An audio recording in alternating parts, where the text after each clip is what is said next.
अस्सलामुअलैकुम, good morning, सुबह बखैर। आज तो छुट्टी है लेकिन हम आप लोगों के साथ बराह रास्त हर रोज़ की तरह मौजूद हैं और आज आपको मुल्क भर से मनाज़र भी दिखाएंगे। ईद मीलादुन्नबी सल्लल्लाहु अलैहि वसल्लम के सिलसिले में जो तकरीबात चल रही हैं, रात से महफिल मीलाद का सिलसिला जारी है और नात की महफिलें सजाई जा रही हैं, चरागा किया गया है, रोशनियां हैं ना। By the way that is beautiful, क्योंकि मैंने ऐसे कल मेरा इत्तेफाक हुआ कि मुझे ये मीनारे पाकिस्तान के रात के विजुअल्स हैं। मीनारे पाकिस्तान जब भी आपके जहन में आता है ना तो यही होगा जहन में कि भाई कोई सियासी जलसा है, कुछ इस तरह की तकरीब है, होता भी नहीं ना। लेकिन ये मीलाद की महफिल है जो मीनारे पाकिस्तान पे सजाई गई है और उसी तरह ड्रोन शॉट्स आप देख रहे हैं and people in huge numbers. कितने ऑर्गेनाइज्ड बाय द वे इधर लोग लग रहे हैं और कितनी अच्छी तरह बैठे हुए हैं। It looks like a beautiful gathering. और वही मैं कही थी अब्दुल्ला, कल मैं निकली हूँ बाहर और क्या तैयारियां थी और क्या खूबसूरत किस्म की लाइट्स। ये कोयटा की गलियां हैं जी। कोयटा में मुझे लग रहा है ठंड आना शुरू हो गई है थोड़ी थोड़ी।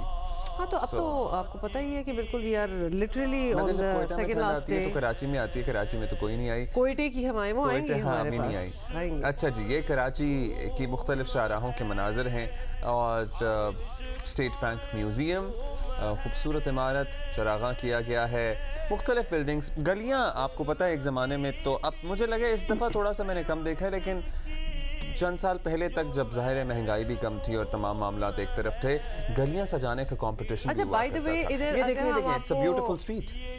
अगर मैं सिर्फ डीएचए की ही बात करूँ ना, गलियां वगैरह, तो इवन डीएचए में बड़ी गलियां जो हैं वो सजी हुई हैं। तो ये जो कॉन्सेप्ट है ये बड़ा बरकरार रखा हुआ है। इन पॉकेट्स में भी उस तरह नहीं जिस तरह maybe we are used to seeing in the past, लेकिन डेफिनेटली ये जो हम आपको विजुअल्स भी दिखा रहे हैं। अच्छा, ये तोपों की सलामी से दिन का आगाज़ किया गया। लाहौर में दिन के आगाज़ पर अयूब स्टेडियम कैंट में 21 तोपों की सलामी, फ़ज़ा तोपों की गूंज और फ़ौजी जवानों के नारा तकबीर अल्लाहु अकबर से गूंज उठी। मुल्क में अमन, सलामती और इस्तेहकाम की दुआएं मांगी गईं। और गुजरावाला में भाई ये देखिए आप मनाज़िर।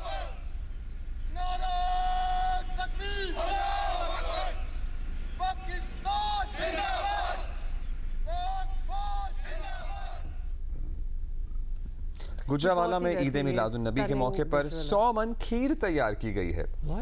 हमारे घर तो अभी तो कोई न्याज नहीं आई है, वैसे कोई खाना नहीं आया। तो आप भी भेज सकते हैं वैसे किसी को, अगर आपका मूड है कि क्यों इंतजार में बैठे, कहीं से आएगी। अच्छा जी, और कहीं और मैं देख रहा था फैसलाबाद में कोई लंबा सारा केक भी काटा गया है। सो ये खीर के इंग्रेडिएंट्स हैं, ड्राई फ्रूट्स हैं। अगर ये देखें, ये केक है। हाँ, सो अगर ये ड्राई फ्रूट्स अगर थोड़े से बटर में फ्राई करके डालें ना इस खीर में। अच्छा, अभी तक खीर पे ही अड़े हुए हैं आप। ये केक देख लें, और इतना बड़ा केक देखा है आपने? काफ़ी लोगों ने वैसे खाया भी होगा और घर भी लेके गए होंगे। आपको क्या लगता है ये पाइनएप्पल फिलिंग वाला होगा या क्रीम होगी? आई थिंक ये बिल्कुल बस वनीला स्पंज होगा। हाँ, इसमें और कोई फ्रूट नहीं। लेकिन ये जो फ्रेश क्रीम केक्स होते हैं ना, होते बड़े मजे के। अगर फ्रेश अगर आप खा लें, सॉफ्ट हों तो बहुत ज़बरदस्त होते हैं। अच्छा जी, बहुत सी नातें आप आजकल सुनते होंगे, बड़ा ज़बरदस्त लोग काम कर रहे हैं और हम लेकिन ज़रा ओल्ड स्कूल हैं और हमें कुछ पुरानी यादें आती हैं उन नातों के साथ जो हम सुनते हुए बड़े हुए हैं। और हमने सोचा कि आप और हम सब मिलकर उनमें से कुछ नातें दोबारा सुनते हैं, रीविजिट करते हैं लाइक दिस, और फिर कुछ और बातें भी हैं जो करेंगे आज के शो में। साथ ही आपको ये भी बताएंगे कि आज है हमारा पहला वार्म अप मैच। हमारी जो टीम है वो है हैदराबाद दक्कन इंडिया में मौजूद। पहले वार्म अप मैच में पाकिस्तान मिशन, मेरा दिल मिशन चाहता है ना Pakistan, world cup Pakistan mission, New Zealand के खिलाफ हमारा वार्म अप मैच होगा। पाकिस्तानी वक्त के मुताबिक आज दोपहर 1:30 बजे ये शुरू होगा। कल पाकिस्तान ने राजीव गांधी स्टेडियम में सुबह भरपूर प्रैक्टिस सेशन किया और पाकिस्तान के लिए अच्छा मौका है कि अपने ओपनर्स मिडिल ऑर्डर को चेक कर ले, जबकि मिडिल ओवर्स में किन स्पिनर्स को खिलाना है इसका फैसला भी हो जाए। आपको पता है ना, पूरा बॉलिंग लाइनअप भी आप यूज कर सकते हैं अल्टीमेटली। तो बहुत सी चीजें जो डिसाइड अभी होनी है। आपको ये भी बता दें कि न्यूजीलैंड की तरफ से केन विलियमसन जो हैं वो 6 माह बाद वापस आ रहे हैं। यस, मतलब हम कहते हैं ना कि जी हमने अपने लड़कों को प्रैक्टिस नहीं कराई और फिर हमें रोटेशन में रखना चाहिए। ये 6 महीने बाद वापस आ रहे हैं, तो लेट्स सी के इधर क्या होता है। और पाकिस्तान के लिए आज सीरियस होगा। Any match is a serious match, बेशक वार्म अप हो या ना हो, because really this is the world cup and all eyes are on all the teams, और ख़ासतौर पे पाकिस्तान बीइंग इन इंडिया, तो पाकिस्तान पे तो सारों की नज़रें हैं ही हैं, और खिलाड़ियों की फॉर्म जो है, फॉर्म फिटनेस, वो डेफिनेटली आज के वार्म अप मैच से चेक हो जाएगी। और सबसे अहम ये कि बेंच वाले भी आजमाए जाएंगे आज, तो और होना भी यही चाहिए। और you never know when one's needed. certainly हमारे लिए इम्पोर्टेंट है, इसी पे बात करेंगे। टेस्ट क्रिकेटर अब्दुल रज़ाक साहब हमारे साथ मौजूद हैं। रज़ाक भाई, thank you for being with us. अब बताइएगा, पाकिस्तान का पहला वार्म अप मैच, और तमाम तजर्बात करने का मार्जिन तो होगा, लेकिन बेहतर यही होगा कि अभी से लाइनअप हम फाइनल कर लें। आपके ख्याल में ओपनिंग जोड़ी जो चल रही है वही चलती रहे, या कोई तजर्बा कर लेना चाहिए वार्म अप मैच में? देखिए, पाकिस्तान के पास काफ़ी चॉइस है। देखिए, जैसे फ़खर अभी रिसेंटली एशिया कप में अच्छा परफॉर्म नहीं कर सके, और आपके पास फिर भी एक अच्छा कॉम्बिनेशन है राइट और लेफ्टी का। अब्दुल्ला शफीक है, साथ में इमाम है, और अगर फ़खर को आप अपॉर्चुनिटी देना चाहते हैं तो वो भी ठीक है, पर ये फ़खर को रेस्ट करवाना चाहिए मेरे हिसाब से। अब्दुल्ला शफीक और इमाम के साथ ये वर्ल्ड कप का स्टार्ट करना चाहिए।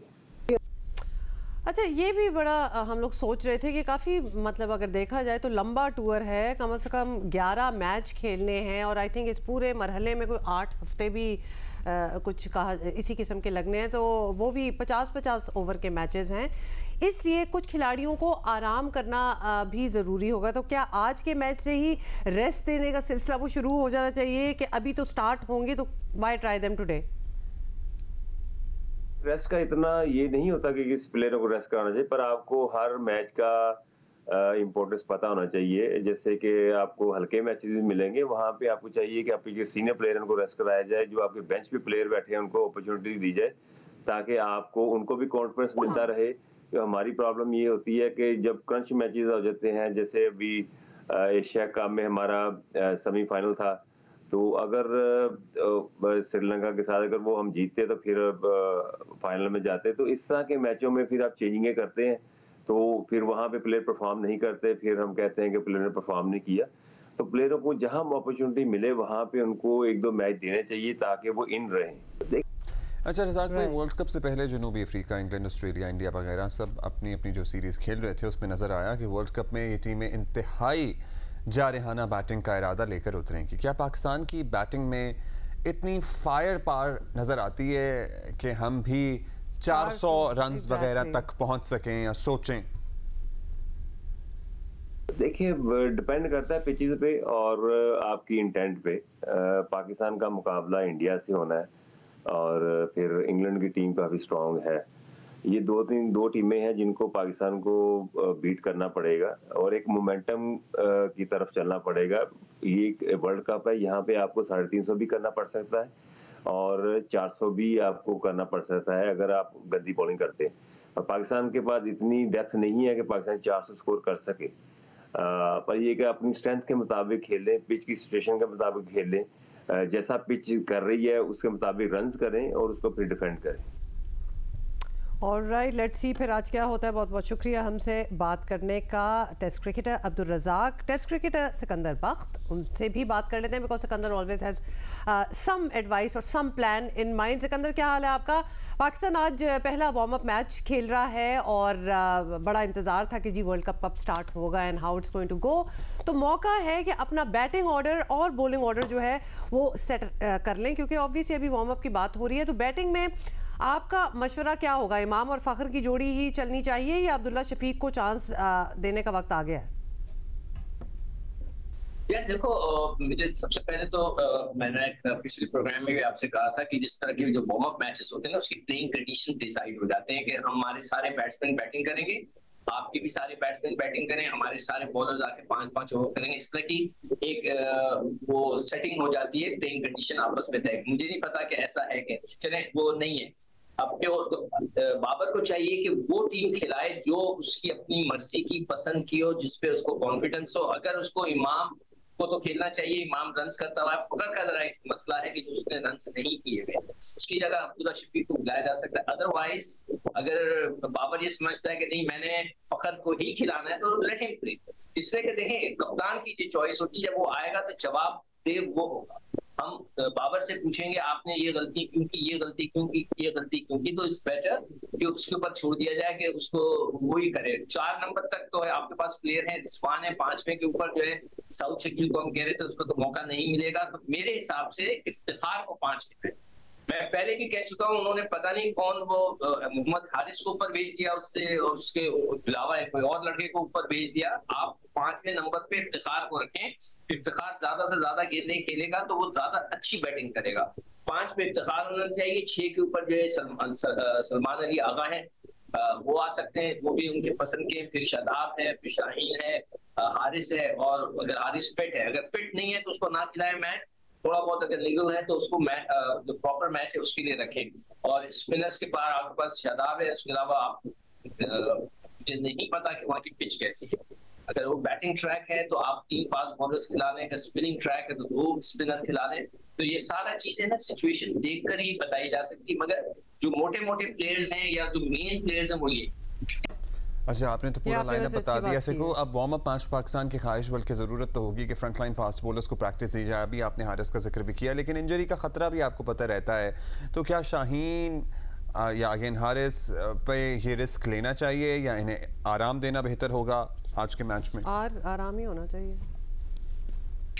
आराम नहीं देना चाहिए। आप उससे 2-2, 3-3 ओवर। एक तो सबसे पहले ये ऐसी चीजें जो है ना, जो प्लेयर होता है उससे पूछी जाती है। वो नेट पे बॉलिंग कर रहा होता है तो जो कोच होता है उसकी निगाहें उसके ऊपर होती हैं, कप्तान की निगाहें होती हैं। अगर वो आराम से गेंद करे तो उससे पूछा जा सकता है कि आप ऐसा कर रहे हो। वो कहते हैं यार थोड़ा सी मुझे निगल है, मैं इतना अच्छा फील नहीं कर रहा, तो फिर आप उसको रेस्ट दे सकते हैं। अगर वो कहते हैं नहीं मैं बिल्कुल फिट हूँ और मैं खेलना चाहता हूँ, तो आप उनसे जरूर 4-4, 5-5 ओवर कराएं, सारे ओवर ना कराएं।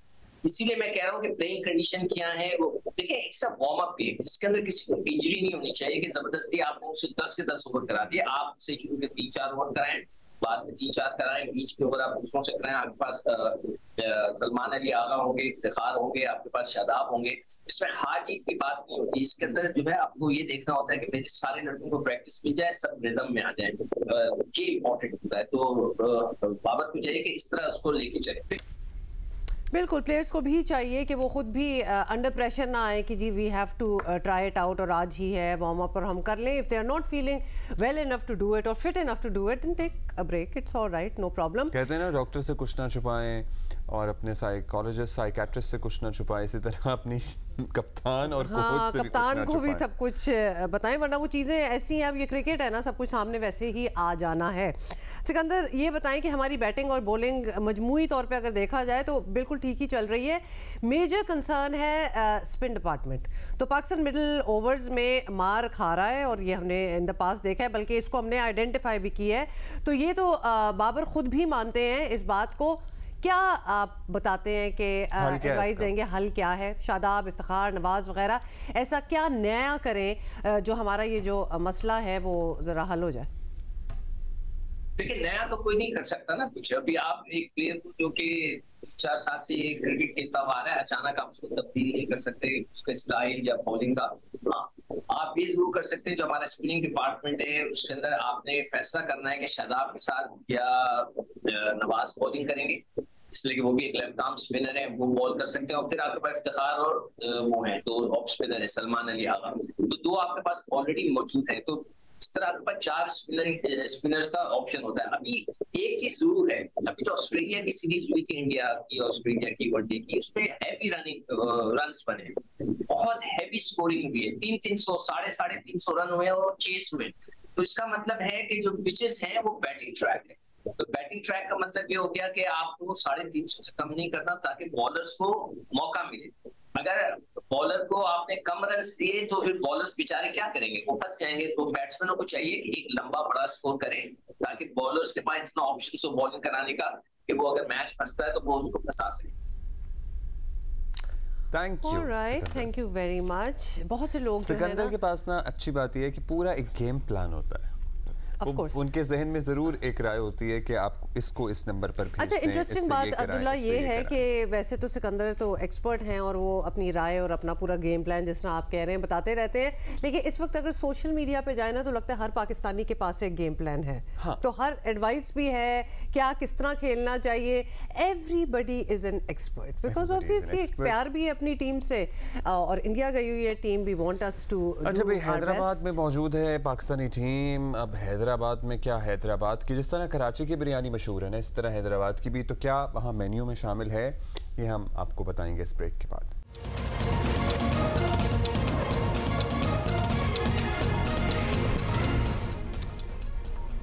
वेलकम बैक जी। मुल्क में पसमानदा और गरीब तरीन तबके में तालीम की शमा रोशन करने के हवाले से द सिटीज़न फाउंडेशन का किरदार किसी से ढका छुपा नहीं है, लेकिन एक पौधा होता है, फिर वो दरख्त बनता है, फिर उसकी छाँव फैलती है, फिर उसमें से फल आना शुरू हो जाते हैं और फिर फल इतना आता है, ऐसा आता है कि जो इर्द गिर्द लोग होते हैं वो तो मुस्तफ़ीद होते ही हैं, दुनिया को भी वो सम्राट नज़र आना शुरू हो जाते हैं। वैसे आपने बात की है क्योंकि देखिए TCF की अगर हम बात करें तो they have been working for a very long time, हर कोई जानता भी है, कोशिश भी करता है, फिर उसकी एक रेपुटेशन है, लेकिन बात कहाँ तक जाती है वो जब हम उनके स्टूडेंट्स से मिलते हैं ना, और ख़ास तौर पे वो स्टूडेंट्स जो कि स्कॉलरशिप्स में दुनिया में काम कर रहे होते हैं, पढ़ रहे होते हैं, तो फिर हम सोचते हैं कि ये बात थी और ये सोच थी बिहाइंड। कायनात अंसारी, औरंगी टाउन की कायनात अंसारी, जिन्होंने अपना मैट्रिक किया TCF से, फिर वो स्कॉलरशिप पे हाई स्कूल के लिए नॉर्वे चली गई, फिर वहाँ से उन्हें मज़ीद स्कॉलरशिप मिली, वो अमेरिका में विटमन कॉलेज चली गई और वहाँ से उन्होंने एक एक्सचेंज प्रोग्राम के through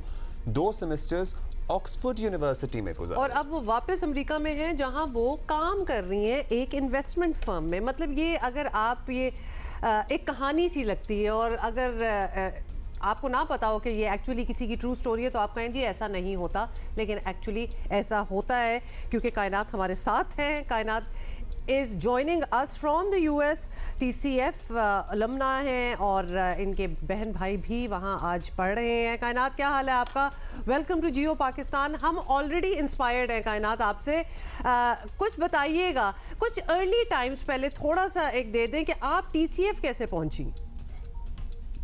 thank you so much for having me. तो TCF पहुंचने की कहानी एक्चुअली बहुत इंटरेस्टिंग है क्योंकि जहां मैं पहले मैं गवर्नमेंट स्कूल में पढ़ती थी TCF से जाने से पहले, और आपको पता है गवर्नमेंट स्कूल के हालात बहुत बुरे हैं, हम लोग फर्श से बैठ कर पढ़ते थे, टीचर्स भी नहीं आती थी, तो मुझे कभी भी खुशी नहीं होती थी वहाँ पढ़ के। लेकिन मेरा भाई जो था मुझसे छोटा है, वो हमें उस वक्त 8th ग्रेड में थी गवर्नमेंट स्कूल में और मेरा भाई 6वीं जमात में था वहाँ पर। We used to go together.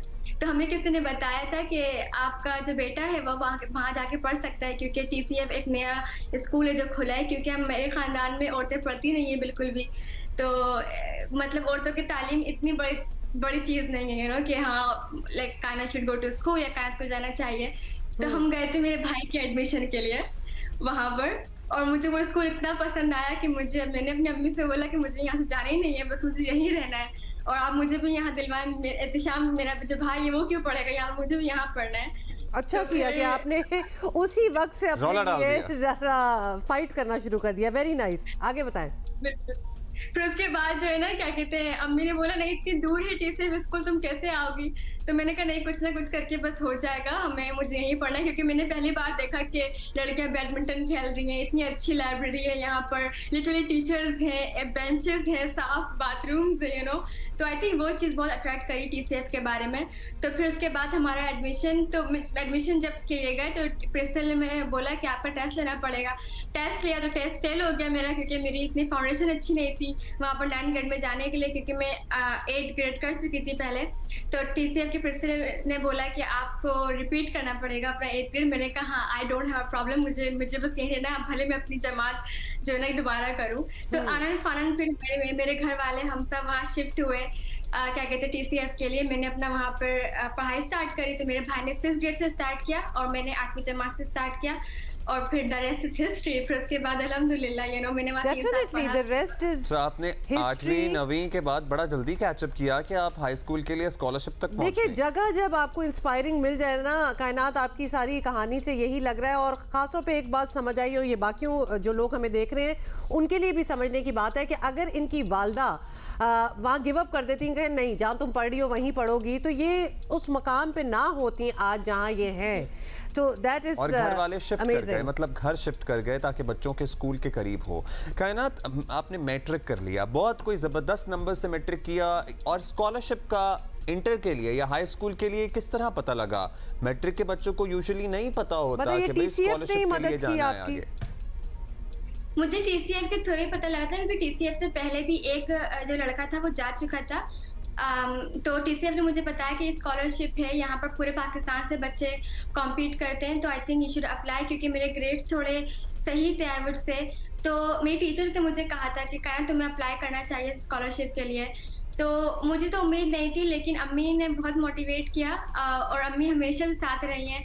अम्मी की वजह से मैं इतना पढ़ पाई, पापा की वजह से। तो उन्होंने बोला कि नहीं, तुम्हें अप्लाई करनी चाहिए, कि वहाँ पर कराची ग्रामर के जो स्कूल के बच्चे हैं वो अप्लाई कर रहे थे, आगा खान के बच्चे। तो मैंने कहा मेरा तो कोई नाम आने वाला ही नहीं है, मैं तो एक औरंगी टाउन की हूँ, टीसीएफ की हूँ, उर्दू में सारा करिकुलम किया है मैंने। बट अल्हम्दुलिल्लाह अप्लाई किया, टीसीएफ के हेड ऑफिस में हमारा सेशन हुआ, उन्होंने गाइड किया हमें एप्लीकेशन प्रोसेस से, फिर हमने एसेस वगैरह लिखे, फिर उसके बाद इंटरव्यू के लिए सिलेक्शन हुआ, वो भी यकीन नहीं आ रहा था, बस इंटरव्यू से आगे तो नहीं हो पाएगा, इतना पता था। चलिए, अब आपको एटलीस्ट ये तो समझ आ गई, और आपकी कहानी सुनते हुए बहुत से लोग जो देख रहे हैं कि ये सोचना कि ये मेरा तो हो ही नहीं सकता, मैं तो इधर से हूँ, या फिर मेरी उर्दू है, या व्हाटएवर, एवरीथिंग वर्क्स आउट। जब आप डिटर्मिन्ड होना और आपका दिल साफ हो, मेहनत भी हो, तो फिर चीज़ें, रास्ते जो हैं वो खुलते चले जाते हैं। माशाल्लाह इतने रास्ते खुल गए कि आप तो नॉर्वे क्या, अमेरिका क्या, ऑक्सफोर्ड तक आप पहुंच गई। तो इस वक्त आप क्या कर रही हैं, जल्दी से ये बताएं। मैं अभी इन्वेस्टमेंट फर्म में जॉब कर रही हूँ, क्लाइंट डिपार्टमेंट में। तो मैं क्लाइंट के साथ डील करती हूँ, I work with investment counselor now.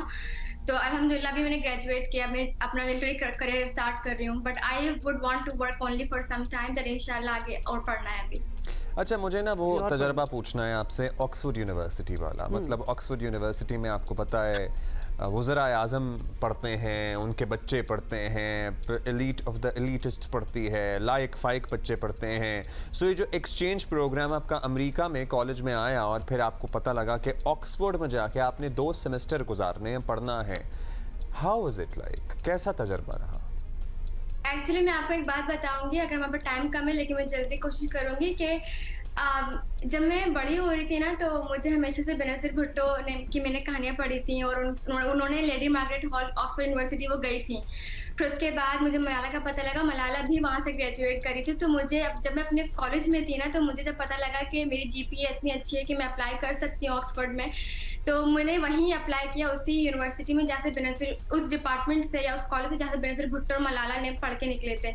और मुझे था कि मुझे वहीं जाना है, क्योंकि मैं उन औरतों के बारे में सुनते सुनते पली बड़ी थी। कभी था कि शायद पत्नी अल्लाह ताला मुझे वहां तक पहुंचाएंगे कि नहीं पहुंचाएंगे, सिर्फ मेरा ख्वाब था।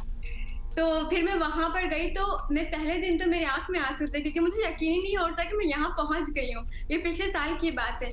और जब मैं उस हॉल में दाखिल हुई अपने फर्स्ट वीक में, जहाँ पर पोर्ट्रेट लगा हुआ था बेनज़ीर भुट्टो का, मैंने लिटरली वहाँ तस्वीर ली थी और फेसबुक को डाली थी अपने कि you know it just seems like a dream. मुझे लगता है कि ये ख्वाब है और मैं इसको जी रही हूँ। ये तो आप अपनी कहानी सुना रही हैं कि आप कितनी इमोशनल थी, हम सुन के इमोशनल हो रहे हैं कि कोई सोचे and to work towards it. आपके साथ साथ हम तस्वीरें देख रहे हैं कि आप माशाल्लाह इतनी सी उम्र में अपनी मेहनत से और अपने अबू अम्मी की दुआओं से आप कहाँ पहुँच गई।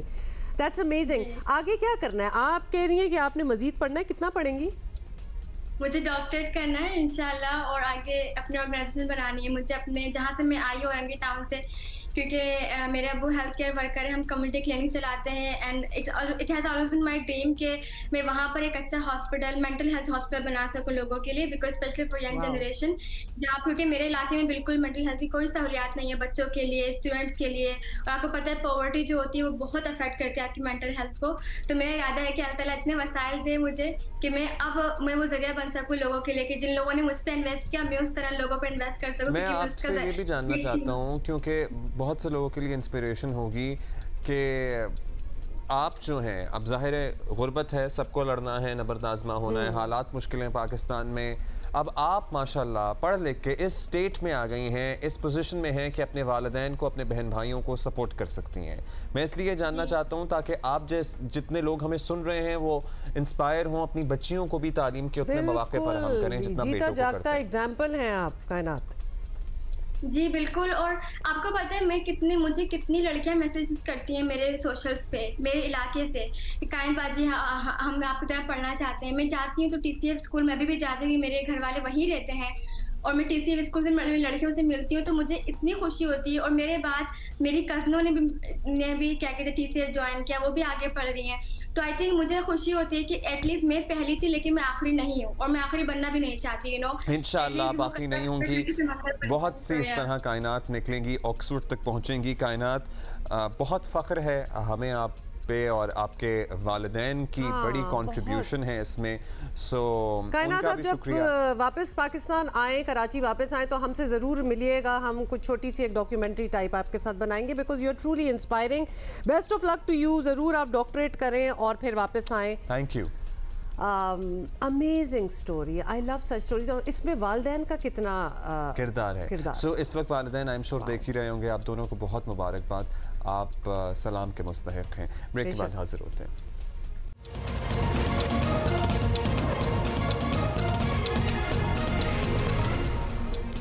वेलकम बैक जी। वर्ल्ड हार्ट फेडरेशन और आलमी इदारे सेहत की जानिब से आज दुनिया भर में दिल के अमराज से आगाही के लिए आलमी दिन बेसिकली वर्ल्ड हार्ट डे मनाया जा रहा है। और तशवीशनाक बात यह है कि पाकिस्तान में यंग लोगों में हार्ट प्रॉब्लम्स बहुत ज़्यादा हो रही हैं। इनफैक्ट अगर देखें तो दुनिया में ही ये सिलसिला जो है ये आजकल विटनेस हम कर रहे हैं। तो इसके बारे में बात करते हैं। मारूफ cardiologist major general retired doctor Azhar Kiani साहब हमारे साथ मौजूद हैं। डॉक्टर साहब शुक्रिया आपने वक्त दिया। डॉक्टर साहब, पाकिस्तान में दिल के अमराज हमेशा से ही थे लेकिन हालिया सालों में इजाफा ही देखा जा रहा है, ख़ासतौर पर नौजवानों में और बच्चों में भी। क्या वजूहात सामने आ सकी हैं इसकी अब तक? जी, इसमें आई थिंक ये जो बीमारी है, दिल की बीमारी, ये बहुत ज़्यादा बढ़ गई है और इसने एक वबा की सूरत अख्तियार कर ली है। और ये शुरू में तो हम जानते थे कि ये 50 साल 60 साल के ऊपर के लोगों में ये बीमारी आती है, लेकिन अभी हालिया सालों में ये बीमारी 20-30 साल और 40 साल के लोगों में आनी शुरू हो गई है। हमारे नौजवान बहुत ज़्यादा इसका शिकार हो रहे हैं और इसकी जो वजह ज़्यादातर ये है कि हमारी जो ज़्यादातर खुराक जो हम खाना खाते हैं वो गैर सेहतमंद है, जिसमें चिकनाई का ज़्यादा इस्तेमाल है, तेल का ज़्यादा इस्तेमाल है, गोश्त का ज़्यादा इस्तेमाल है। और उसमें उसकी वजह से एक तो मोटापा बहुत ज़्यादा होता है और खून में चिकनाई बढ़ जाती है और उसमें कोलेस्ट्रॉल का लेवल बढ़ जाता है और वो फिर एक बहुत थिक ब्लड बड़ा थिक हो जाता है और फिर नालियों में जमा होना शुरू हो जाता है। और उसके साथ दूसरी जो वजह ये है कि हम खाते भी चिकनाई वाला खाना बहुत ज़्यादा मिकदार में खाते हैं और जंक फूड भी खाते हैं और साथ ही साथ इनएफिशिएंसी यानी इनएक्टिविटी है कि आप एक्सरसाइज नहीं करते और किसी किस्म की कोई वॉक या इस तरह की कुछ एक्सरसाइज हो जिससे आपकी कैलोरीज जलें और ये जो आपके ऊपर जो एक्स्ट्रा वज़न है या फिर चिकनाई है वो उससे जान छूटे तो फिर जाके बीमारियों की जो है वो इंसिडेंस काफ़ी कम हो सकता है। डॉक्टर साहब, अगर किसी को हार्ट प्रॉब्लम हो जाए तो ऑब्वियसली डॉक्टर्स उनको गाइड कर लें, लेकिन अगर अपने आप को बचा के रखना है, दिल अपना मजबूत रखना है तो क्या करें, क्या एडवाइस देंगे?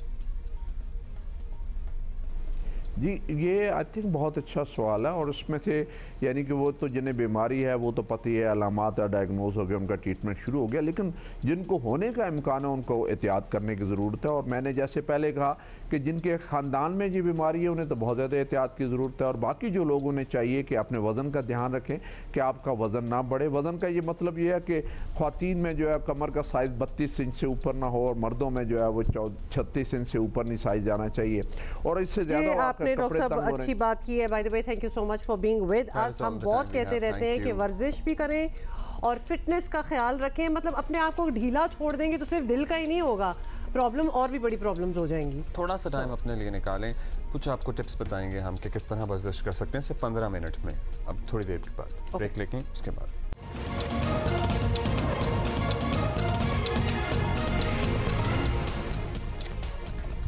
वेलकम बैक जी। आज हम वैसे कोशिश कर रहे थे कि अच्छी बातें करें, प्यार की बात करें, मोहब्बत की बात करें, लेकिन लगता है हम ही कोशिश कर रहे हैं क्योंकि और कोई कोशिश नहीं कर रहा। क्योंकि कल क्या हुआ आपको बता देंगे, कल एक प्राइवेट टीवी चैनल पर परसों नहीं हुआ था, वीडियो कल आई है। हाँ एग्जैक्टली, मैं एक्चुअली ढूंढ रही थी ये वीडियो, लेके कल ही हमें नजर आई है। अच्छा मुझे बड़ा है कि वो पहन क्यों नहीं है कैमरामैन ने उस टाइम। डिड यू सी वो एक ही जगह। हम पहले आपको बात बता दें क्या हो रहा है। तो ये प्राइवेट टीवी चैनल पे एक प्रोग्राम में मुस्लिम लीग नून के सेनेटर और तहरीक इंसाफ के वकील के दरमियान शदीद हाथापाई हुई। सिर्फ लड़ाई नहीं है वही, बल्कि मामला जो था वो मतलब ठीक ठाक किस्म का आगे बढ़ गया। और एंकर जो है जावेद चौधरी, वैसे उनके प्रोग्राम में मैंने एक दफ़ा पहले भी देखा था, पता नहीं क्यों उन्हीं के प्रोग्राम में सब कुछ हो रहा होता है। उस पर चेयरमैन PTI के वकील शेर अफजल मरवत ने नून लीग के सेनेटर अफनानुल्लाह को थप्पड़ दे मारा और जवाब में अफनानुल्लाह ने शेर अफजल मरवत को धिक्का दिया और फिर वही वाले कैमरा पैन नहीं हुआ और हमें नहीं पता एग्जैक्टली क्या हुआ। आवाजें आई, जमीन पर गिराया और बाद में पता लगा वो कंफू पांडा टाइप है, वो जुजुत्सु और पता नहीं क्या करते हैं भाई, कराटे करते हैं। हम आपको ये दिखाना चाहते हैं, लेकिन अगर आपको लग रहा है कि हम मजाक उड़ा रहे हैं तो इन्होंने अपना मजाक खुद उड़ाया, हमने नहीं उड़ाया। हाँ मीर साहब हमारे साथ मौजूद हैं। मीर साहब thank you for being with us. Mir साहब हर पाकिस्तानी की तरह हमारी भी ख्वाहिश यही है कि यहाँ जमहूरी निज़ाम हो, रिवायात पढ़ें, जमहूरी रिवायात पढ़ें। तवक्कुआत ज़ाहिर है कि सियासी क़यादत से ही है, लेकिन ये बड़े तवातुर से देखा गया है कि एक दूसरे की बात सुनने तक का हौसला नहीं है। मतलब गालियों पे तो फ़ौरन ही उतर आते हैं। एक दिन पहले ही अब जिस टीवी प्रोग्राम की रिकॉर्डिंग की विजुअल अब सामने आए हैं, क्या वजूहात आपको लगती हैं? ये अदम बर्दाश्त तो कुछ लोग कह रहे थे कि अब कम हो गई है, लेकिन अपेरेंटली वही लेवल है, शायद बढ़ ही रही है। देखें, ये जो टीवी के टॉक शो में दो सियासतदान या दो वकील या कहीं पे सहाफ़ी आपस में लड़ते हैं, ये सिर्फ पाकिस्तान में नहीं होता, ये दुनिया भर में होता है, बल्कि ये दुनिया के उन ममालिक में भी होता है जहाँ पे जमहूरी रवायात बड़ी मुस्तहकम हैं। तो इस तरह के जो इक्का दुक्का वाक़यात हैं, उससे आप ये नहीं कह सकते जनाब के हर जगह पे यही कुछ होता है। इसमें जो टॉक शो का जो होस्ट होता है, मेज़बान, जैसे कि आप एक प्रोग्राम होस्ट कर रहे हैं दोनों, तो अगर आप किसी का इंटरव्यू कर रहे हैं या आपके पास एक नहीं दो गेस्ट हैं, तो ये आपके कंट्रोल में होना चाहिए कि वो आपस में इख्तलाफ राय ज़रूर करें, ऊंचा भी बोलें, लेकिन एक लिमिट को क्रॉस ना करें। और सबसे पहले इसमें आपको ये देखना चाहिए कि आप जिस गेस्ट को बुला रहे हैं उसका टेम्परामेंट क्या है और क्या उसके साथ जो बैठा हुआ आदमी है वो अगर इख्तलाफ राय करेगा तो वो जवाब में क्या करेगा। तो इसके लिए एक ज़माने में हम जब परवेज़ मुशर्रफ साहब की हुकूमत थी, तो एक दिन परवेज़ मुशर्रफ साहब ने मुझे कहा कि मैं बड़ा खुश होता हूँ जब तुम्हारे प्रोग्राम में सियासतदान आपस में लड़ते हैं। मैंने उसके बाद क्या किया कि मैंने उसको प्रमोट करने की बजाय मैंने एक रिटर्न SOP बनाई अपनी, और जो भी मैं गेस्ट बुलाता था उसको मेरा प्रोड्यूसर SOP बताता था कि ये लिमिट है आपकी, आपने इस लिमिट से आगे नहीं जाना, अगर आप ऊंचा बोलेंगे तो हम ब्रेक ले लेंगे, अगर आप ये करेंगे तो हम ये करेंगे। तो हमने उसको कंट्रोल किया और आप देखें कि बहुत साल पहले इस तरह के वाक़यात हो जाते थे, हमारे शो में भी हो जाते थे, लेकिन उनको कंट्रोल करना जो है वो मेज़बान का काम है, सहाफ़ी का काम है। तो हमारा काम सिर्फ ये नहीं है कि हम माशरे में जो है वो लोगों को आपस में लड़ाने का काम करें, और उनको जोड़ने का काम भी करना चाहिए। एब्सोल्युटली मीर साहब, अगर आर्गुमेंट को आपको पता लग जाए किस डायरेक्शन में जा रहा है, आप उसी वक्त कंट्रोल कर लें तो ये नौबत नहीं आती। हाँ, लेकिन ये इक्का दुक्का इंसिडेंट्स भी नहीं है, ये तो हमने पूरा एक मोन्टाज दिखाया है जो कि टाइम अगेन होते भी रहे हैं, और आप तो पुरानी बातें मुशर्रफ साहब के वक्त भी बता रहे हैं। अच्छा ये बताएं, ये बड़ा वाजे है कि तहरीक इंसाफ हो, चले मुस्लिम लीग नून हो, पीपल्स पार्टी, जो भी हो, शख्सियत परस्ती सियासी समझ बूझ पर इस हद तक गालिब आ चुकी है कि अपने लीडर से मुतालिक कोई बात सुनने को मतलब बिल्कुल तैयार नहीं होते, और एक्चुअली बात जो है वो वहीं से शुरू होती है, लड़ाई और वो हाथापाई जो है ना वो वहीं से शुरू होती है। क्या हमेशा से ऐसे हालात थे? आजकल आपको लग रहा है, क्योंकि पहले भी हमने एक दो बार देखे हैं, लेकिन अब लगता है कि इट्स ओनली इंक्रीजिंग। देखिए, ये बड़ी पुरानी बात है, ये आप सिर्फ ये नहीं कह सकते ये रिसेंट पास्ट में हुआ है, लेकिन इसको जो सोशल मीडिया है उसने काफ़ी इसको मल्टीप्लाई कर दिया है, इस ट्रेंड को, कि लोग अपने सियासी लीडर के ख़िलाफ़ गुफ्तगू नहीं सुनते, और जब आप किसी सियासी लीडर के ख़िलाफ़ या सियासी जमात के ख़िलाफ़ आर्गूमेंट नहीं सुनते, क्रिटिसिज्म नहीं सुनते, तो इसका मतलब है कि आप कमज़ोर विकेट पे हैं। जो सियासी लीडर अपने ख़िलाफ़ क्रिटिसिज्म सामने बैठ के बहुत तहम्मुल से सुनता है, इसका मतलब है कि वो एक मजबूत आदमी है, नज़रियाती तौर पे बड़ा मुस्तहकम है और उसको अपने आप पे एतमाद है। और जो इस तनकीद को सुनने के लिए तैयार नहीं है वो अदम तहफ़्फ़ुज़ का शिकार है, इनसिक्योरिटी का शिकार है। मेरा तो यही तजर्बा है और मैंने ये देखा है कि हमेशा जो अच्छे मजे हुए तजर्बाकार लीडर होते हैं वो अपने ख़िलाफ़ जो क्रिटिसिज्म होती है उसको बहुत इत्मीनान से सुनते हैं। मैं आपको इसकी एक मिसाल दे देता हूँ कि मोहतरमा बेनज़ीर भुट्टो जो हैं वो हमारे रिसेंट पास्ट में बहुत बड़ी लीडर गुजरी हैं। तो हमारा उनके साथ एक बतौर सहाफ़ी के एक करीबी ताल्लुक़ था, लेकिन हम जब उनको क्रिटिसाइज़ करते थे वो बिल्कुल माइंड नहीं करती थी। समटाइम्स ऐसा भी होता था कि हमने कोई लिमिट क्रॉस कर दी। अगर वो सिटिंग प्राइम मिनिस्टर है तो प्राइम मिनिस्टर का कोई प्रोटोकॉल होता है, तो लिमिट क्रॉस भी की तो उन्होंने बाद में सिर्फ इतना कहा कि ये वाली बात जो है ये आप इस लहजे में अगर मुझे प्राइवेटली कह देते तो ज़्यादा मुनासिब था, इतने लोगों में नहीं करनी चाहिए थी। लेकिन माइंड फिर भी नहीं किया और बाद में आइसक्रीम भी खिला दी कि माइंड तो नहीं किया। तो ये होता है बड़ा लीडर। लेकिन आज तो उनकी पार्टी में भी ऐसे लोग मौजूद हैं, मुस्लिम लीग नून में भी ऐसे लोग मौजूद हैं, तहरीक इंसाफ में तो भरमार है ऐसे लोगों की कि जो थोड़ी सी आप तनकीद कर दें वो उसको ज़ाती उसको मसला बना लेंगे, कबायली जंग बना लेंगे। और सहाफ़ियों में भी ऐसे लोग मौजूद हैं, वो भी यही काम करते हैं। तो ये नहीं करना चाहिए। अल्टीमेटली सियासत उसी की सर्वाइव करती है, उसी की सियासत आगे बढ़ती है जिसमें ज़्यादा टॉलरेंस होती है। इसीलिए जो अदम बर्दाश्त का जो नज़रिया है उसकी ताकत जो है उसकी पूरी दुनिया के जो फ़िलासफ़र्स हैं वो उसके कायल हैं। अच्छा मीर साहब, अब ऐसे शिद्दत पसंद रवैयों से सियासतदान महफूज नहीं तो सहाफ़ी भी महफूज नहीं है, हम सबको भी बहुत कुछ बर्दाश्त करना पड़ता है। अब बात होनी चाहिए कि रवैये तब्दील कैसे किए जाएं। क्या सियासी क़यादत प्राइमरीली चलें, कोई रोल अदा कर सकती है? मौजूदा जो सियासी क़यादत है इससे तो फ़िलहाल मुझे कोई इतनी ज़्यादा उम्मीद नज़र नहीं आती। हाँ, अलबत्ता एक तबका ऐसा है कि वो अगर चाहे तो एक मिसाल कायम कर सकता है और वो तबका है हमारी सुप्रीम जुडिशरी के जो जज साहबान हैं। सिर्फ सियासतदान तकसीम नहीं थे, सिर्फ सहाफ़ी तकसीम नहीं थे, ये जज साहबान भी तकसीम थे।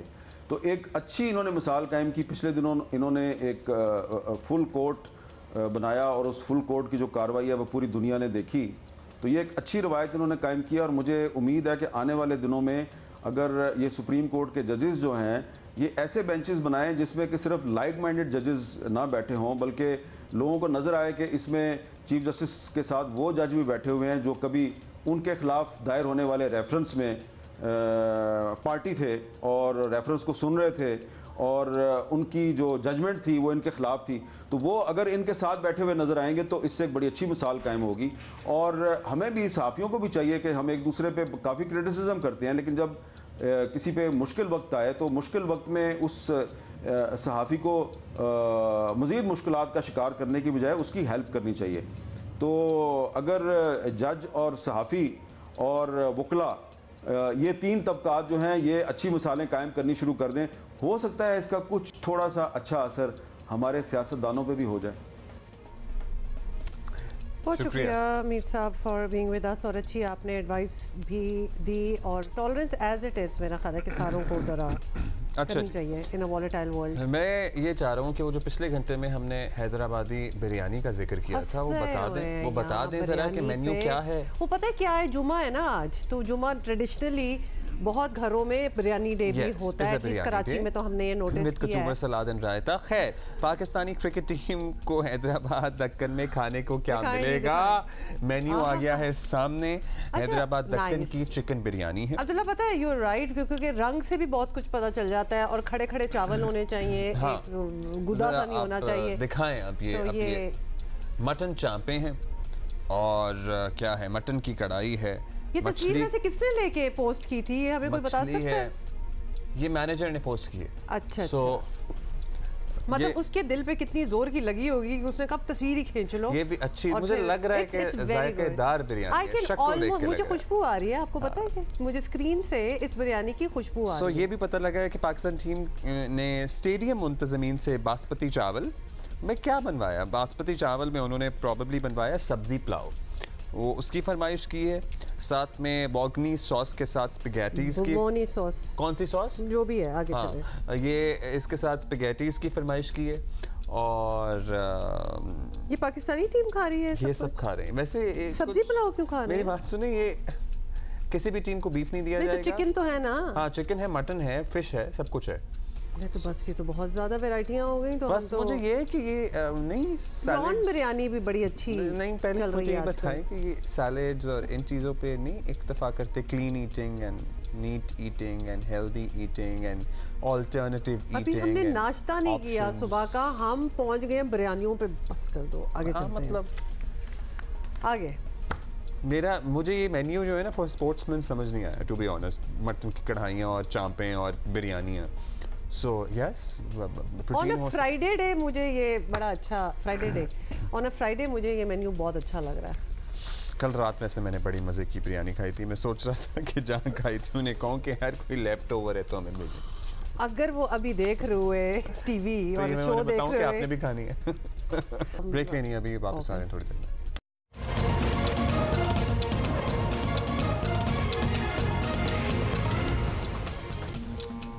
अच्छा, बड़ा इम्पोर्टेंट दिन है आज। हार्ट डे का तो हमने बात की ही है, लेकिन दुनिया भर में खुराक को ज़ाया होने से बचाने के लिए आगाही बढ़ाने का आलमी दिन भी आज मनाया जा रहा है। और आज दुनिया को जिन मसाइल का सामना है उनमें से एक बहुत बड़ा मसला खुराक का ज़िया है।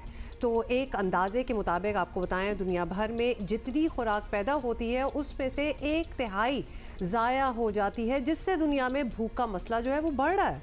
Can you imagine? कोई सोच सकता है कि ये चीज़ें भी ज़ाया होती हैं, लेकिन होती हैं। जबकि एक स्टडी के मुताबिक दुनिया में हर साल तकरीबन 1.3 अरब टन के बराबर खाना ज़ाया होता है। पाकिस्तान के क्या आदाद शुमार हैं, ये बेहतर समझने के लिए मूसा आमिर ने हमें ज्वाइन किया है, जो को फाउंडर हैं रिस्क ट्रस्ट के। बहुत शुक्रिया मूसा, आप लोग बड़े अरसे से काम कर रहे हैं, ज़बरदस्त काम कर रहे हैं, उसकी तरफ भी हम आएंगे। लेकिन क्या आदाद शुमार मौजूद हैं कि पाकिस्तान में through out the supply chain कितनी खुराक ज़ाया होती है? जी अस्सलाम वालेकुम, उम्मीद है आप खैरियत से हैं। बिल्कुल जी, इस वक्त हमारे पास स्टेटिस्टिक्स मौजूद हैं।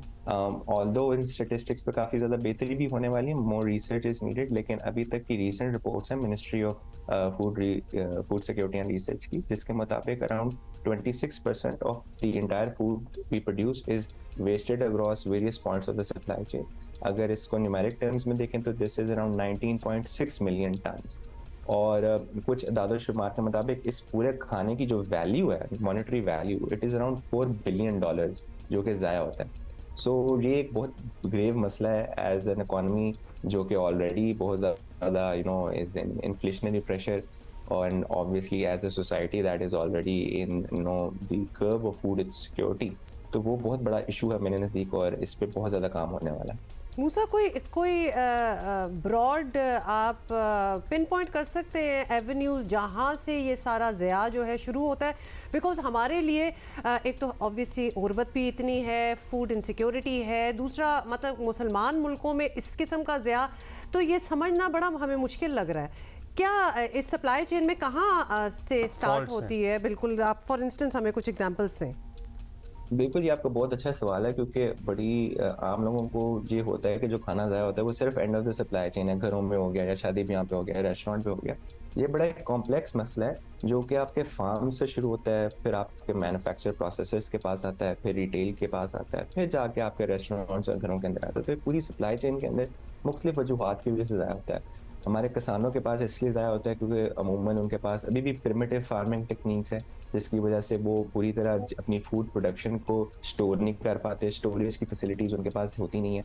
अमूमन आपके जितना भी आपको फार्मिंग लैंडस्केप देखें तो around majorly it is comprised of small farmers, जो कि छोटे किसान हैं जिनकी इतनी ज़्यादा एकड़ेज है नहीं, तो वो इन्वेस्ट ही नहीं कर सकते इस तरह की टेक्नोलॉजी में, इस तरह की स्टोरेजेस के अंदर, कि जितनी अपनी प्रोड्यूस है वो पूरी तरीके से स्टोर कर सकें।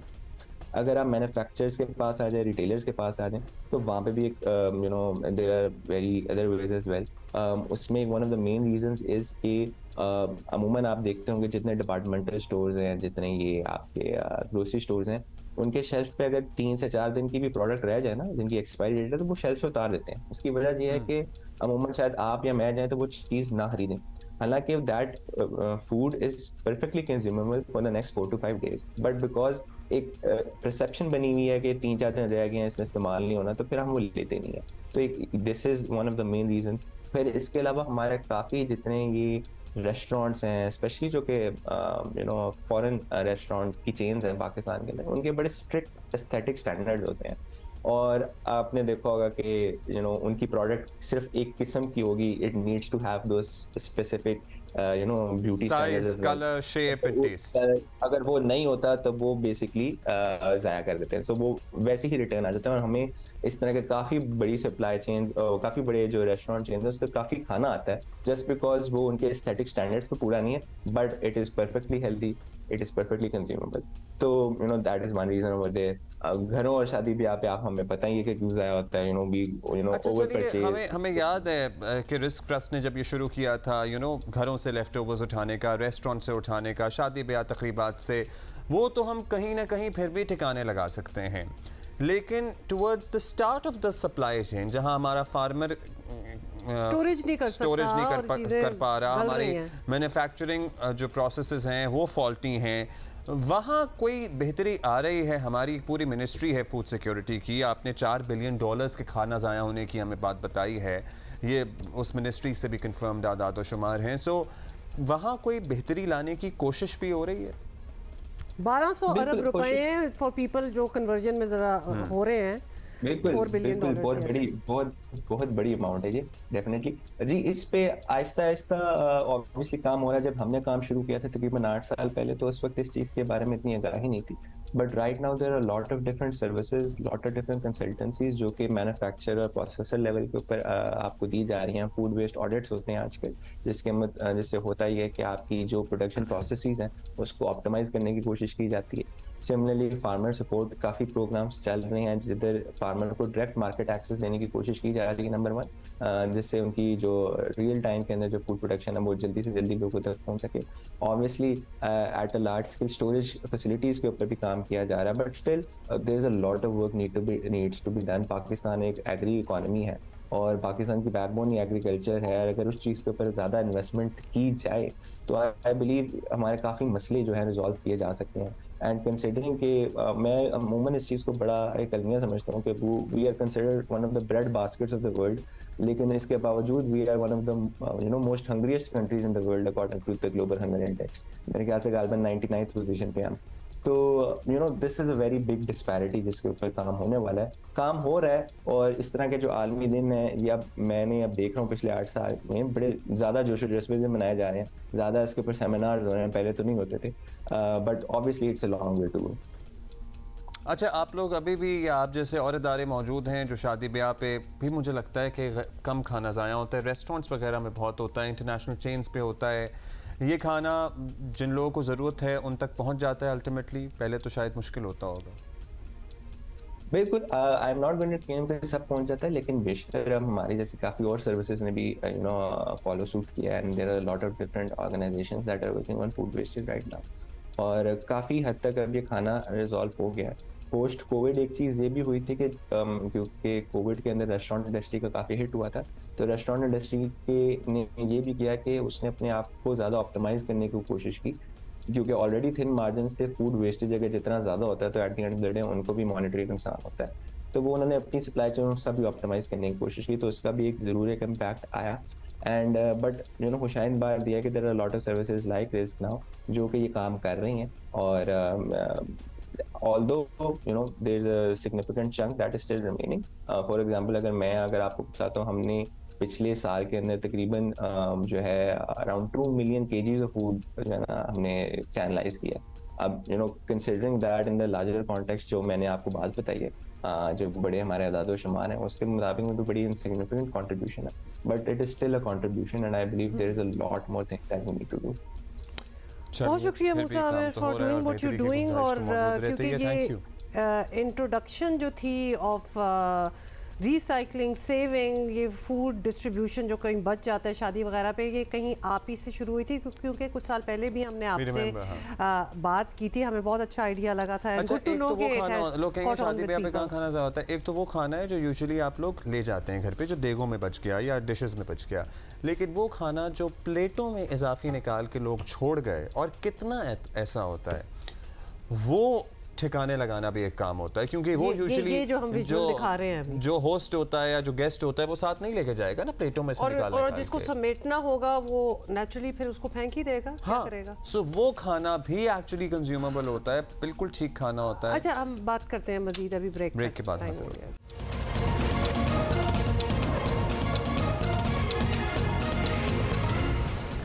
भाई मेन्यू क्या है, खाना क्या है, तो आम की बात तो हमने कर ली थी, चाय भी, असराना भी बहुत ज़रूरी होता है। क्रिकेट टीम की बात करें अब, ऑब्वियसली अपने अपने कमरों में होटल के, तो फिर वो सारे इकट्ठे भी हो जाते हैं, सारे नहीं, कुछ कुछ इकट्ठे होते हैं, पिटी पार्टी होती है। बहाना क्या होता है इकट्ठे होने का? ऑफ कोर्स, कुछ तस्वीरें जी आपको दिखानी है और इसमें आप देख सकते हैं कि the skipper is there, Babar and उनसे मेरा ख्याल है आते रहते हैं लोग मिलने के लिए, क्योंकि एक तस्वीर में हमें अबरार नजर आए हैं, बल्कि मेरा ख्याल है एक ही दिन की पार्टी है, क्योंकि बाकी दोनों ने एक ही कपड़े पहने हुए हैं, और साथ ये अब नजर आ रहे हैं जमान खान।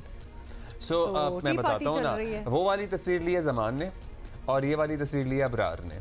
सो बाबर शर्लॉक होम्स, वैसे anyway that was easy, constant है, बाकी फोटोग्राफर तब्दील होते रहे हैं। So how do they share the pictures? They upload it on their Insta social pages या क्या? किसी ने इंस्टा पे लगाई होगी या फिर ट्विटर पे। अच्छा, लगी हुई है, that's what we have been told। अच्छा जी, अभी हम अच्छा, इसके अलावा जल्दी से आपको लड़कियां सऊदी अरेबिया में खेल रही थी, फुटबॉल याद है ना आपको? लाओस से जीत गई हैं, 6 मुल्क की टूर्नामेंट में 5वीं पोजीशन पे आए हैं, ऑल्दो हम उसके लिए हम मुकाबला कर रहे थे, लेकिन फिर भी हम इनकरेज करेंगे और हम कहेंगे मतलब ये चांसेस कितने मिलते हैं कि हम जाके कोई पहले दूसरे तीसरे पोजीशन पे आए? शायद पहला दूसरा तीसरा तो इनका इतना वर्ल्ड टूर्नामेंट होगा, आई am not sure about that दो। खैर एनीवे, 5th नंबर पे आए हैं, लाओस को इन्होंने हराया भी किस तरह, पेनल्टीज पे जाके, बिकॉज दोनों ने इक्वल कर लिया था 2-2 गोल, और फिर पेनल्टीज पे पाकिस्तान जीत गया, which is also by the way good. या अच्छा, ये फिर मैच जीते हैं तो सेलिब्रेशन भी ज़रूरी होती है, सो ये उसके विजुअल्स हैं। I like.